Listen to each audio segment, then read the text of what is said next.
دیکھتے ہوں کہ اخبارات کے ذریعے سوشل میڈیا ہے، پرنٹ میڈیا ہے، الیکٹرانک میڈیا ہے، کہ فلاں وزیر اعظم نے گھوٹالہ کیا، فلاں وزیر نے اتنے پیسے ہڑپ لیے، فلاں وزیر نے حکومت کی اتنی جگہیں اپنے نام کر لی، اپنے اولادوں کے نام کر لی۔ تو یہ حکومتی سطح پر بھی جو گھوٹالے ہو رہے ہیں اور جو لوگوں کے پیسوں کا غلط استعمال ہو رہا ہے، اس پر بھی غور کیا جائے، اور اس کے علاوہ مسلمانوں کے ملی اور سماجی جو ادارے ہیں جو قوم کے نام پر بنائے گئے ہیں، آپ دیکھ رہے ہیں کہ کبھی وقف بورڈ کا مسئلہ آتا ہے تو ان ساری جگہوں پر مسلمان رہنما بیٹھے ہوئے ہیں، وہاں کی خبریں نشر کی جاتی ہیں۔ وہ ادارے جو تعلیم کے نام پر بنائے گئے، ان تعلیمی اداروں کو نقصان پہنچایا جاتا ہے۔ ان ساری چیزوں میں میں اور آپ اپنی عقل دوڑائیں اور غور و فکر کریں تو اس کی بنیادی وجہ یہ سمجھ میں آتی ہے کہ ہمارا نظام تعلیم جو ہے وہ انتہائی کمزور ہے۔ دنیاوی نظام تعلیم جو اسکول اور کالجز کے ذریعے دیا جاتا ہے، اس میں نہ اخلاقیات کے تعلق سے کوئی لیسن ہوتا ہے، معاملات کی درستگی کے تعلق سے کوئی لیسن نہیں ہوتا، معاشرت ہے اس کے تعلق سے کوئی لیسن نہیں ہوتا۔ تو جو دینی تعلیمات ہیں اس سے تو وہ دنیاوی تعلیم یافتہ لوگ کوسوں دور ہوتے ہیں۔ ان کو صرف یہ سمجھایا جاتا ہے کہ اس علم کے حاصل کرنے کے بعد دنیا میں کس طرح ترقی کی جائے، عہدوں پر کس طرح قابض ہوا جائے اور کس طرح عہدوں پر بیٹھا جائے، اور اس کے لیے جب انسان کے اندر ایک عہدوں کا شوق اور ذوق پیدا ہوتا ہے تو پھر وہ رشوت دیتا ہے، جھوٹ بولتا ہے، دھوکہ دیتا ہے، اور پھر ان ساری چیزوں کے ذریعے وہ عہدے حاصل کرتا ہے۔ اور پھر جب ان عہدوں پر بیٹھ جاتا ہے تو وہ جتنا پیسہ اس عہدے کو حاصل کرنے کے لیے اس نے لگایا ہے، اس سے دگنا اور تگنا پیسہ جو ہے وہ بیٹھنے کے بعد قوم کا جو خزانہ ہوتا ہے اس سے وہ حاصل کرتا ہے، وہ اپنا ضروری حق سمجھ کر حاصل کرتا ہے۔ تو یہ امت مسلمہ کے لیے لمحے فکریہ ہے، غور و فکر کرنے کی بات ہے کہ ہم اپنے اداروں کو اور اپنے ملک کو مضبوط کرنا چاہتے ہیں تو نظام تعلیم کو درست کریں، اور نظام تعلیم کو درست کرنے کی وجہ اور ضرورت اس بات کی ہے کہ ہم ان اداروں میں اخلاقیات پر، معاملات پر، معاشرت پر اور عقائد پر، عقائد تو خیر تو کیا جانے، مسلم حکمران جو بیٹھے ہوئے ہیں ان کے بھی عقائد درست نہیں ہے۔ اگر اللہ کا ڈر اور خوف ہوگا اور آخرت کی فکر ہوگی کہ مجھے مرنے کے پاس اپنے رب کے پاس حساب کتاب دینا ہے، تو یہ دو چیزیں جس شخص کے اندر موجود ہو تو وہ کسی کو دھوکہ دے اور کسی کا مال ہڑپے، یہ ہو ہی نہیں سکتی۔ تو مسلم حکمران جو بیٹھتے ہیں ان کے اندر میں اس چیز کو پیدا کرنے کی ضرورت ہے کہ خوف خدا ان کے اندر داخل کیا جائے اور آخرت کی فکر ان کے دل و دماغ میں بٹھائی جائے، اور جب یہ چیزیں ان کے دل و دماغ میں ہوگی تو پھر قوم کا پیسہ محفوظ ہوگا، اور جن جگہوں پر لگنا چاہیے ان جگہوں پر وہ پیسہ لگے۔ میں اور آپ کیا تصور کرتے ہیں کہ قوم کا خزانہ ہے، اسے ہڑپ لیا جائے اور اس کے ساتھ گھوٹالہ کیا جائے؟ اللہ کے نبی علیہ السلام نے بڑی سخت وعیدیں ارشاد فرمائی۔ ایک وہ ہوتا ہے جو کسی کے ذات کا مسئلہ ہوتا ہے، کسی بھائی کی زمین ہڑپ لیا، اس کے مال کو چوری کر لیا، تو یہ تو وہ چیز ہے جس میں اتنی تو مہلت اسے ملتی ہے کہ وہ اپنے بھائی سے معافی مانگ کر وہ جو چیز اس نے غلط طریقے پر حاصل کی تھی وہ اپنے بھائی کو واپس کر دے، تو یہ معافی ہو جائے۔ لیکن یہ ذاتی مسئلہ ایک قوم کا خزانہ ہے جس میں سارے لوگوں کا پیسہ لگا ہوا ہے اور اس میں سارے لوگوں کا حق بٹا ہوا ہے۔ اب ایسا پیسہ لوگ کھائیں تو کہاں جا کر معافی مانگیں؟ یہ تو ایک مشکل ترین امر ہو نہیں سکتا۔ امام مسلم علیہ الرحمہ نے روایت فرمایا ہے، سیدنا ابو ہریرہ رضی اللہ تعالیٰ عنہ اس حدیث کو روایت کرتے ہیں، آپ حضرات اسے سنیں اور اپنے دل و دماغ میں بٹھائیں کہ قوم کی ذمہ داری کتنی اہم ہوتی ہے، ملت کی ذمہ داری کتنی اہم ہوتی ہے، اور اس کا حق ادا نہ کرنے پر اللہ کے نبی کی ناراضگی اور اس کی وعیدیں بھی آپ حضرات کو سننا چاہیے۔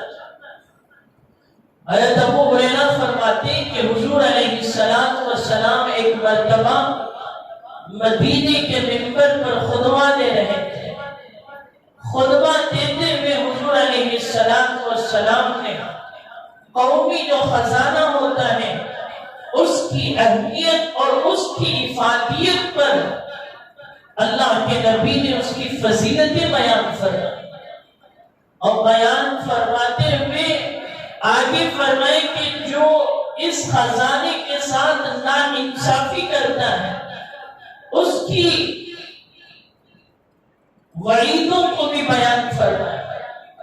آپ علیہ السلام نے فرمایا خبردار، تنبیہ فرمائے، حدیث کا جملہ ہے، خبردار یہ وہ جملہ ہے جو ہر انسان کو آگاہ کرنے کے لیے اور اس کی اہمیت کو دلوں میں بٹھانے کے لیے کہ خبردار سدھر جاؤ، اپنا دل و دماغ اس کی طرف دوڑاؤ، اور جو چیز کہی گئی ہے وہ بڑی اہمیت والی چیز ہے، اسے بڑے غور و فکر کے ساتھ سنو۔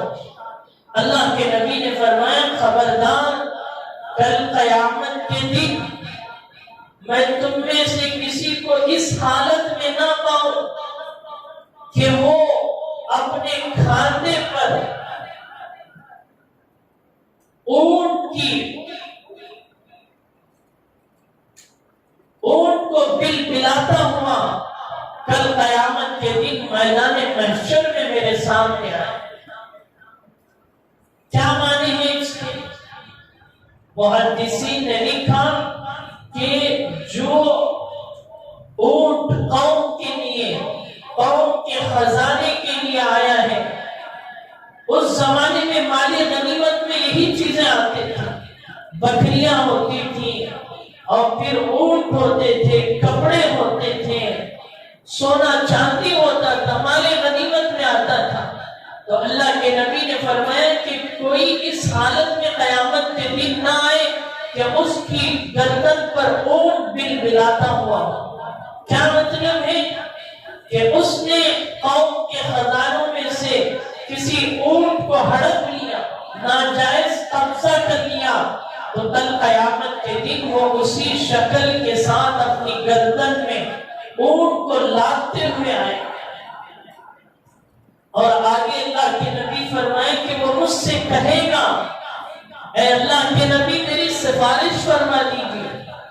اب آگے سنیے جناب محمد رسول اللہ صلی اللہ علیہ وسلم کیا فرمائیں گے.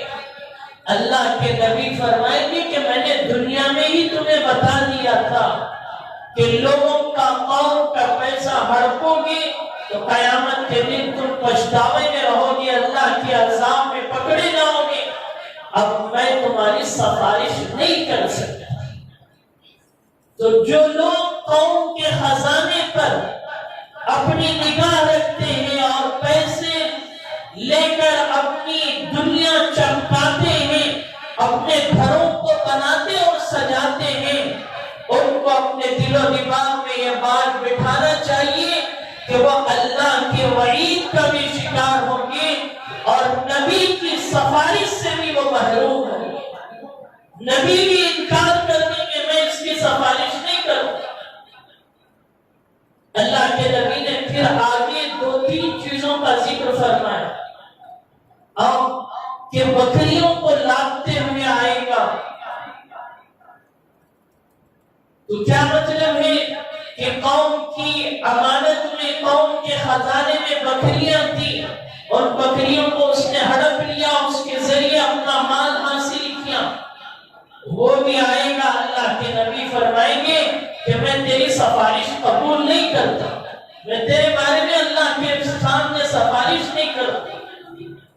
آگے اللہ کے نبی نے فرمایا کہ کوئی مرے ہوئے غلام کو اپنے کھاتے پر لادتے ہوئے آئے گا. خبردار تم میں سے کسی کو میں اس حالت میں نہ دیکھوں.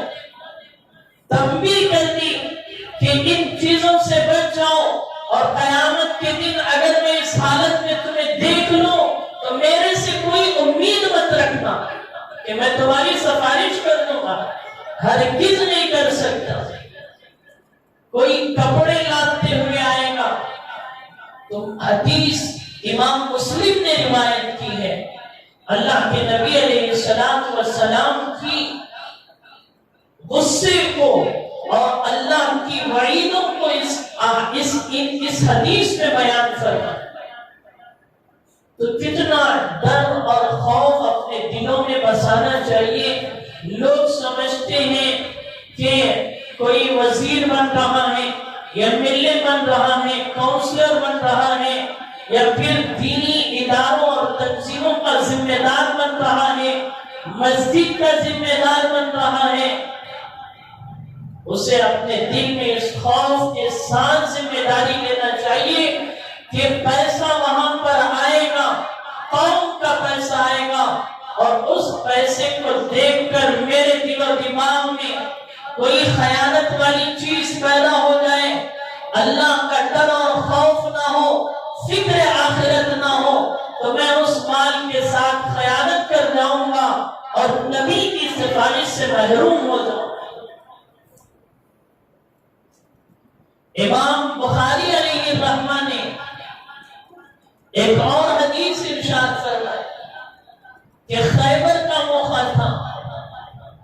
ہم خیبر کے زمانے میں ایک سفر میں نکلے نبی علیہ السلام کے ساتھ. وادی قرا ایک جگہ کا نام ہے، وہاں کی طرف ہمارا سفر تھا. تو رات میں ایک جگہ پر ہمارا قیام ہوا، ہم لوگ وہاں ٹہرے. تو اس سفر میں اللہ کے نبی علیہ السلام کے پاس خیبر کا یا دوسرے جنگ کا مال غنیمت جمع ہوا تھا، اور حضور کے خدمت میں ایک کالا غلام جس کا نام مدعم تھا وہ بھی دیا گیا. وہ حضور کی اونٹ سے، حضور کی بیٹھنے کی جگہ جو ہوتی ہے، وہ اس جگہ سے جو چیزیں رکھی جاتی ہیں ان چیزوں کو اتار رہا تھا. تو ایک تیر اس پر برسی اور اس تیر کی وجہ سے وہ نیچے گر گیا. صحابہ اکرام رضوان اللہ علیہم اجمعین مطعم جو غلام تھا اس کے بارے میں کہنے لگے کہ کتنا خوش نصیب ہے، غلام ہے، جنتی ہے، جنت کی بشارتیں آپس میں دینے لگے اس کے تعلق سے۔ اللہ کے نبی نے فرمایا خبردار، خاموش ہو جاؤ کہ میں دیکھ رہا ہوں کہ خیبر کے موقع پر جو مال غنیمت آیا تھا اس مال میں ایک چادر اس کے حق میں آنے سے پہلے اس نے اس چادر کو لے لیا۔ ابھی مال تقسیم نہیں ہوا تھا، تقسیم ہونے سے پہلے اس نے اس چادر کو لے لیا۔ میں دیکھ رہا ہوں کہ وہ چادر آگ بن کر اس پر بھڑک رہی ہے۔ ایک معمولی سی چادر مال غنیمت میں آنے سے پہلے اس نے اس کو اٹھا لیا۔ اللہ کے نبی علیہ السلام نے لوگوں کے سامنے، اپنے صحابہ کے سامنے وہ منظر دیکھا کہ صحابہ اسے جنتی ہونے کے لیے کہہ رہے ہیں۔ حضور علیہ السلام نے فرمایا خبردار، یہ جنتی نہیں ہے، میں دیکھ رہا ہوں کہ اس نے اس چادر کے ساتھ جو خیانت کی ہے اس کی وجہ سے اس کا جسم جہنم کی آگ میں تڑپ رہا ہے، بلک رہا ہے۔ کوئی ہے جو آج ان چیزوں کے تعلق سے غور و فکر کرے؟ قوم کے ٹھیکیداروں کو اور قوم کے وہ لوگ جو عہدوں پر بیٹھتے ہیں، قوم کا خزانہ ہڑپ کرتے ہیں اور قوم کی سیاست کا نام لے کر، مسلمانوں کا نام لے کر اپنی ناجائز جائیدادیں بناتے ہیں، ملی ادارے ہیں، سماجی ادارے ہیں، اور اللہ معاف فرمائے کہ مساجد اور مدارس بھی اس کی زد میں آتے چلے جا رہے ہیں۔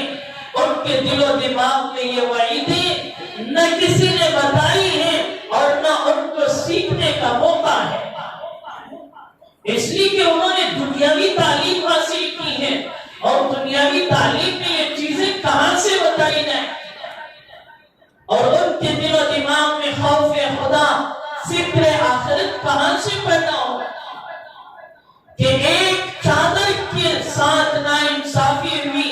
قوم کا مال غنیمت تھا، اس پر اللہ تعالیٰ پکڑ کر رہے ہیں، تو قوم کا اتنا بڑا خزانہ ملک کا وزیر اعظم کھا جائے یا پھر ملک کے دوسرے عہدیداران کھا جائیں، کیا وہ دنیا میں تو محفوظ ہو کر چلے جائیں گے؟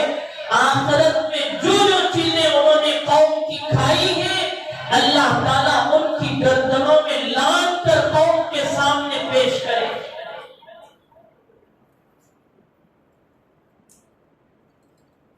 امام بخاری علیہ رحمہ نے یہ حدیث بیان فرمائی، ابو داؤد نے بھی ایک حدیث بیان فرمائی جس میں یہی ذکر کیا کہ مال غنیمت کے ساتھ خیانت کرنے والوں کا کیا انجام ہوتا ہے۔ حضور علیہ السلام کے دور میں معمول تھا کہ جب جنگ سے واپس آتے تو سب صحابہ جن کے پاس مال ہوتا تھا اعلان کیا جاتا۔ حضرت بلال حبشی رضی اللہ تعالیٰ نے اعلان فرماتے، 3 مرتبہ اعلان ہوتا کہ جن کے پاس مال غنیمت ہے وہ لا کر جمع کرنے، اور پھر جمع ہونے کے بعد ہر ایک کو برابر اس میں سے تقسیم ہوتا۔ تو مدینے میں اعلان ہوا، مال غنیمت لا کر رکھ دیا گیا، اور اللہ کے نبی علیہ السلام نے اس میں سے خمس حصہ تقسیم کر دیا۔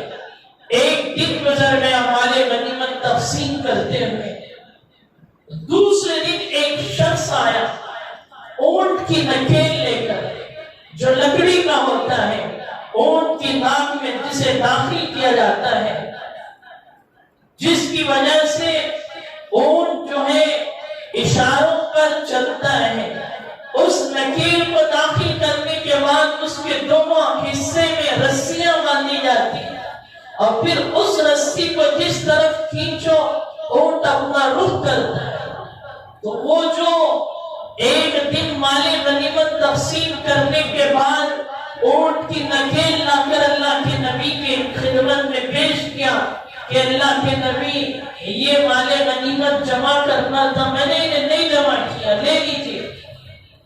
حضور نے فرمایا کہ بلال نے 3 مرتبہ اعلان فرمایا تھا، کیا تم نے اس اعلان کو سنا تھا؟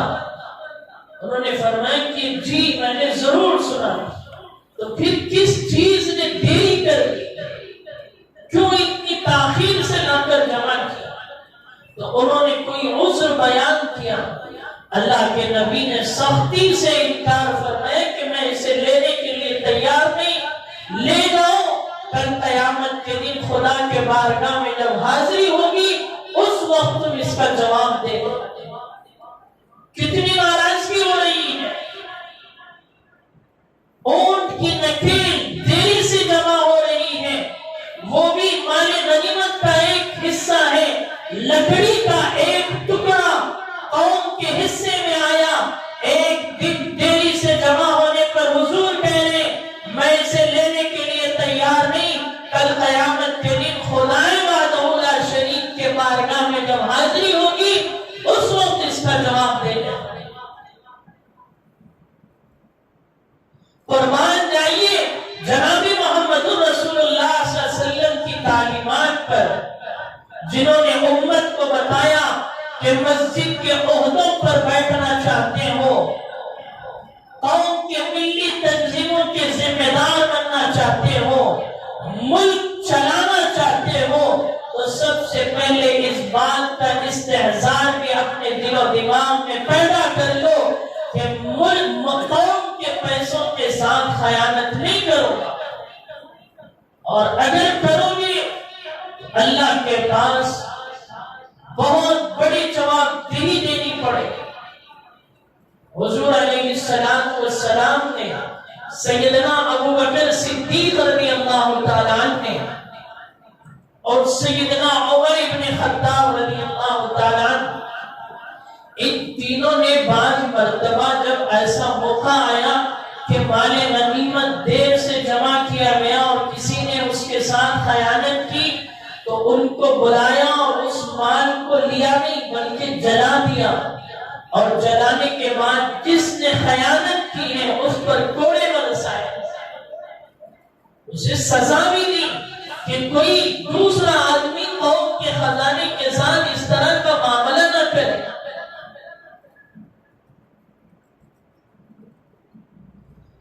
میرے بھائیوں، ملک تباہ ہو رہا ہے اور آئے دن ملک کے گھوٹالے میرے اور آپ کے سامنے آ رہے ہیں. ملک کے تخت و تاج پر بیٹھنے والے، راج کرنے والے، قوم کا پیسہ اپنے نام پر اور اپنے خاندانوں کے نام پر بنا کر ہندو اور مسلم کی لڑائی میں تفریق ڈال کر ملک کو توڑنا اور تباہ کرنا چاہ رہے ہیں. میں اور آپ خاموش بیٹھے ہوئے ہیں. ذمہ داری بنتی ہے کہ ہم مسلم حکمران بھی ایسے تیار کریں جن کے دل و دماغ میں خوف خدا ہو، فکر آخرت ہو. جب مسلم حکمران ایسا جا کر بیٹھے گا، اس کے اخلاق اچھے ہوں گے، اس کا کردار اچھا ہوگا، اس کے معاملات اچھے ہوں گے، تو غیر بھی ان چیزوں کو سیکھ کر اپنی حکومت کی چیزیں درست کرے گا. لیکن افسوس در افسوس کی بات ہے، غیر جن گھوٹالوں میں ملوث ہیں اس سے کئی گنا زیادہ مسلم ایم ایل اے اور کونسلر ان چیزوں میں ملوث ہوتے ہوئے نظر آئیں گے. اسلام کے نام پر یہ لوگ دھبا ہیں اور اسلام کے نام کو بدنام کرنے کی کوشش کر رہے ہیں. نہ ان کا کسی عالم سے تعلق ہے، نہ کسی اللہ والے سے تعلق ہے. بڑی بڑی جائیدادیں جو درگاہوں کے نام پر ہیں ہمارے صوبے میں، ان جائیدادوں کو اپنے نام پر ہڑپ کر کے اسکول کالجز بنا لیے، اور پھر اس نے شادی محل بنا لیے. اپنی آمدنی کا ذریعہ انہوں نے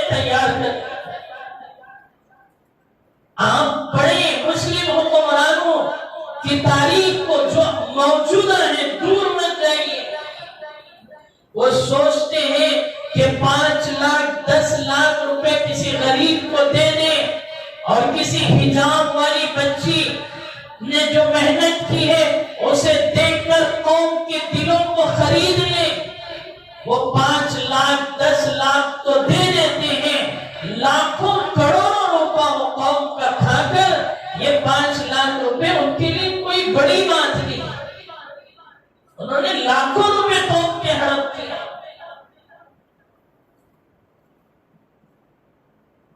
اللہ کے نبی علیہ السلام نے یہ بھی فرمایا کہ جو آدمی قوم کی امانت، قوم کا پیسہ اور قوم کے خزانے کے ساتھ خیانت کرتا ہے اور اس خیانت میں، اس کی تائید میں دوسرے لوگ بھی آتے ہیں، اس کا ساتھ دیتے ہیں، تو وہ بھی اس گناہ اور جرم میں برابر کا شریک ہے. یعنی جس وزیر نے قوم کا پیسہ کھایا ہے اور وہ تو بانٹے گا ہی اپنے دوستوں کو، اور جب وہ بانٹے گا تو وہ دوست اس کی تائید ہی کریں گے، اور جب وہ تائید کرے گا تو یہ بھی اس میں برابر کا شریک ہو.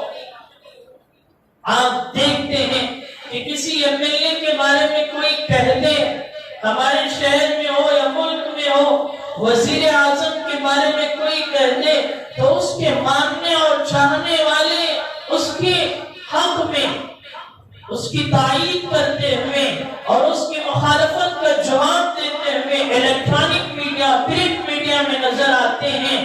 اللہ کے نبی نے فرمایا کہ جو قوم کے خزانوں کو کھاتا ہے اور جو اس کی تائید کرتا ہے وہ بھی اس میں برابر کا شریک ہے. لوگ سمجھتے ہیں کہ فلاں ایم ایل اے سے میرا تعلق ہے اور اسے بڑی خوش اسلوبی کے ساتھ فخریہ طور پر بیان کرتے ہیں کہ فلاں ایم ایل اے ہیں، اس کے میرے اچھے تعلقات ہیں، تیری تعلقات تیرے لیے مبارک ہو، لیکن تیری آخرت کا کیا بنے گا؟ اس نے تو جہنم کا ایندھن خرید لیا اور تجھے بھی جہنم کے ایندھن میں داخل کرنا چاہتا ہے تو تو بھی اس پر داخل ہو. کسی کو سیٹ مل گئی تو ایسی چیزیں جو اسلام ان کی اجازت نہیں دیتا، پٹاخے اڑائے جاتے ہیں اسے خوش کرنے کے لیے، اس کا دل جیتنے کے لیے. ایک عام انسان کا دل جیتنے کے لیے پٹاخے دنیا کی آگ تیار کر رہا ہے. کل قیامت کے دن جو جہنم کی آگ ہے اس سے کئی گنا زیادہ ہے، اور اللہ تبارک و تعالیٰ جب اس میں تجھے داخل کریں گے تو پھر وہ تجھے بچانے کے لیے نہیں آئے. وہ خود تو محفوظ نہیں ہے تو تمہیں کہاں سے بچائے؟ اللہ کے نبی علیہ السلام نے یہ بھی فرمایا کہ جب زنا عام ہوتا ہے تو اللہ تبارک و تعالیٰ اس قوم میں قحط سالی ڈال دیتے ہیں. مبارک ہو وہ بچی مسکان جس نے اپنے حجاب کی حفاظت کے لیے نعرہ تکبیر اللہ اکبر کی صدائیں لگاتے ہوئے اپنی عفت اور عزت کی پاک دامنی کا وہ ثبوت دیا. اس ایک ہی آواز پر پتہ نہیں آسمانوں سے اللہ نے کتنی رحمتیں اتاری ہوں. اور جب ہماری یہ بچیاں زنا کے بازار میں چلی جاتی ہیں تو پھر لوگوں کے لیے قحط سالی لاتی جاتی ہے، لوگ بھوک کے لیے تڑپتے ہیں. آج تو مالدار مزے میں ہے، غربت کو دیکھو، کھانے کے لیے لوگوں کے پاس پیسہ نہیں ہے، میڈیا اسے دکھاتی نہیں ہے. کیوں؟ اس لیے کہ وہ بھی تو حکومت کے خریدار ہیں، وہ کہاں سے یہ چیزیں نکلائیں؟ تو جب زنا عام ہوتا ہے تو پھر اللہ تعالیٰ قحط سالی لاتے ہیں، اور جب پاک دامنی اور اپنی عزت کی حفاظت اور عفت کی حفاظت عام ہوتی ہے تو اللہ تعالیٰ اس دور میں خوشحالی لاتے ہیں.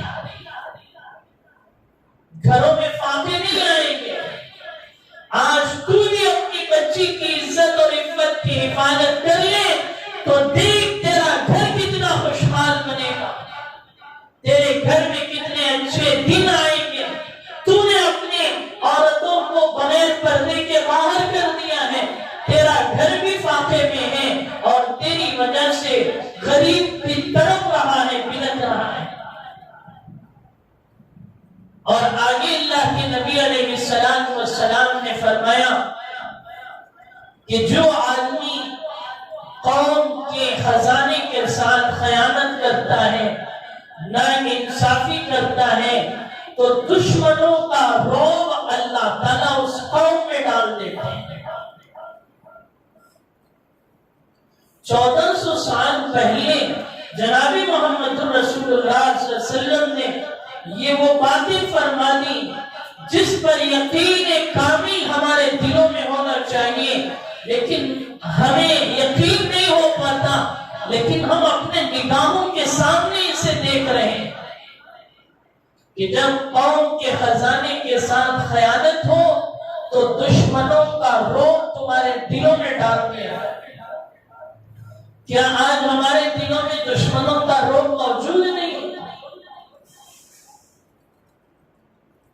کسی غلط حاکم کے تعلق سے، ایم ایل اے کے تعلق سے، وزیر کے تعلق سے ہماری زبان کھلتی نہیں، بولنے کے لیے تیار نہیں ہوتی۔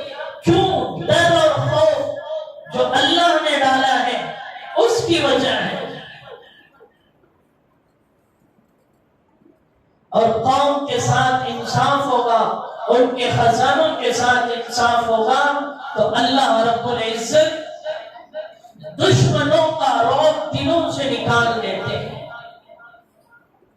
بغیر جنہیں کہ وہ حق بات کے لیے کسی سے ڈرتا نہیں، کسی سے خوف کھاتا نہیں، اس لیے کہ اس کے دل میں اپنے رب کا خوف موجود ہے، اور وہ اپنی آخرت کی فکر سجائے ہوئے کہ مرنے کے بعد یہ کام میری نگاہوں کے سامنے غلط ہو رہا تھا، قوم کو میں نے اس سے آگاہ نہیں کیا تو میں اللہ کے پاس پکڑ جاؤں۔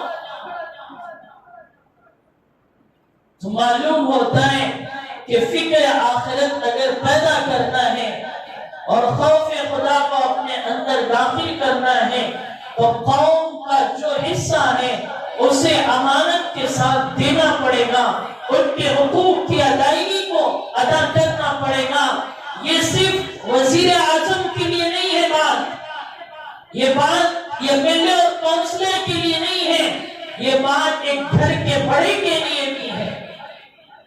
ایک باپ بیٹھا ہوا ہے اور شادیوں میں پیسہ خرچ کر دیتا ہے اور بعد میں کہتا ہے کہ بیٹی کا جائیداد میں کوئی حصہ نہیں ہے، میں نے اپنی بیٹیوں پر بہت سارا خرچ کر دیا۔ بھائی بھی یہی کہتے ہیں کہ تمہیں جو ملنا تھا تمہاری شادیوں میں مل گیا، اب جو کچھ چھوڑا ہے باپ نے یہ ہمارا حصہ ہے۔ یہ بھی تو اس خزانے کے ساتھ خیانت ہوگی۔ کل قیامت کے دن وہ جو زمین جو تم نے اپنے بہنوں کی حاصل کی ہے غلط طریقے پر، وہ اپنی گردن پر لاد کر نبی کے سامنے پیش ہوگی اور نبی علیہ السلام سے کہو گی کہ میری سفارش کر دیجئے۔ اللہ کے نبی نے فرمائے گی کہ میں تمہاری سفارش نہیں کر سکتا، میں نے تمہیں اس سے پہلے ہی آگاہ کر دیا۔ تو یہ وزیر اعظم اور کسی اور کے لیے یہ احادیث نہیں ہے، ان کے لیے بھی ہے اور آپ کے لیے بھی ہے۔ اللہ کے نبی نے فرمایا کلکم راعٍ وکلکم مسئول عن رعیتی، تم میں کا ہر ایک ذمہ دار ہے اور اسے اپنی ذمہ داری کے بارے میں کل قیامت کے دن پوچھا جائے۔ باپ ہے تو اس کی ماتحتی میں جتنے لوگ آئے ہیں اس کا ذمہ دار ہے، ماں ہے تو وہ اپنے بچیوں کی اخلاقی اعتبار سے وہ ذمہ دار ہے، ان کی عزت کی اور پاک دامنی کی وہ حفاظت نہیں کر پا رہی ہے تو اس ماں کو کل قیامت کے دن پوچھا جائے کہ تو نے اپنی بچیوں کی عفت اور عصمت کی حفاظت نہیں کی، اس کے ساتھ خیانت کرتی رہی۔ تو اس ساری احادیث کے خلاصے کا مطلب یہی ہے کہ ہم ملک کو اگر رونق بنانا چاہتے ہیں، ملک کی معیشت کو اچھی کرنا چاہتے ہیں اور ملک کو ترقی کے راستے پر لے جانا چاہتے ہیں تو ہمیں چاہیے کہ ہم انصاف پسند اور منصف پسند حکمران اپنے آپ میں مسلمانوں میں تیار کرنا پڑے گا۔ آپ دیکھیں آپ کے ملک بھر میں کتنی ملی سماجی تنظیمیں کام کر رہی ہیں۔ جمعیت علماء ہند ہے، آل انڈیا مسلم پرسنل لا بورڈ ہے، جماعت دعوت و تبلیغ ہے، جماعت اسلامی ہے، غیر مقلدین و اپنے اعتبار سے ہر مسلک کا آدمی اپنی اپنی تنظیموں کے ماتحت کام کر رہا ہے، اور ان کی سربراہی کنہیں حاصل ہے؟ جمعیت علماء کی سربراہی کوئی عام آدمی نہیں، ایک عالم کر رہا ہے۔ جماعت تبلیغ کی سربراہی کوئی عام آدمی نہیں، ایک عالم کر رہا ہے۔ مسلم پرسنل لا بورڈ ہو، جماعت اسلامی ہو، لیکن کہیں ان کے گھوٹالے، انہوں نے ملک کے مال کے ساتھ خیانت کی ہو، اس مال کو ہڑپا ہو، آپ کو اس کی مثالیں نہیں ملے گی۔ لاکھوں افراد ایک ایک تنظیم کے ساتھ جڑے ہوئے ہیں۔